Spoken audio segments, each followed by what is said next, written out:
ในวันที่29มังกร2026องค์การพุทธศาสนาสัมพันธ์ลาวได้ปาฐกถาธรรมถึงความสำคัญของพระไตรปิฎกลาวในตอนค่ำของวันที่29อยู่ที่เดินพระธาตุหลวงเวียงจันทน์โดยมีพระเถราหนูเถระพร้อมด้วยพุทธศาสนิกชนภายในนครหลวงเวียงจันทน์เข้าร่วมรับฟังพระอาจารย์มหาอุดรอนุตตโรกรรมการศูนย์กลางองค์การพุทธศาสนาสัมพันธ์ลาวหัวหน้าผู้จัดทำพระไตรปิฎกลาวได้ขึ้นบรรยายเกี่ยวกับความหมายความเป็นมาของพระไตรปิฎกลาวว่าพระไตรปิฎกแม่นคังพระธรรมคำสั่งสอนอันสูงส่งแห่งพระพุทธศาสนาเป็นหลักทางวินัยทั้งเป็นหากฐานทางหลักคำสั่งสอนและขังปัญญาทางอภิธรรมซึ่งได้มีการรวบรวมพระพุทธภาษิตและคำสอนอันบริสุทธิ์ของสมเด็จพระสัมมาสัมพุทธเจ้าไว้อย่างครบถ้วน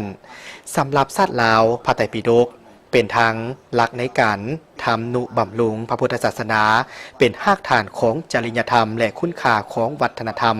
ที่ได้หล่อหลอมจิตใจของประชาชนลาวให้ดำรงชีวิตอยู่ในหลักแห่งความดีความสุภาพและความเมตตากรุณา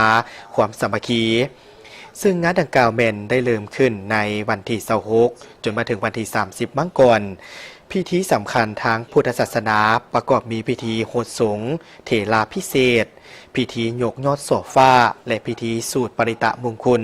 พร้อมทั้งฟังปาฐกถาธรรมว่าด้วยคุณค่าและความสำคัญของพระไตรปิฎกลาวและในวันที่31มังกร2026จะได้มีการประกอบพิธีส่งท้ายงานซึ่งในมื้อสุดท้ายจะมีพิธีตักบาตรถวายสังฆทานเพื่อเป็นสิริมงคลถือเป็นการสิ้นสุดงานอย่างสมบูรณ์ซึ่งงานในครั้งนี้เป็นการแสดงออกถึงการน้อมรับการนำนุบำรุง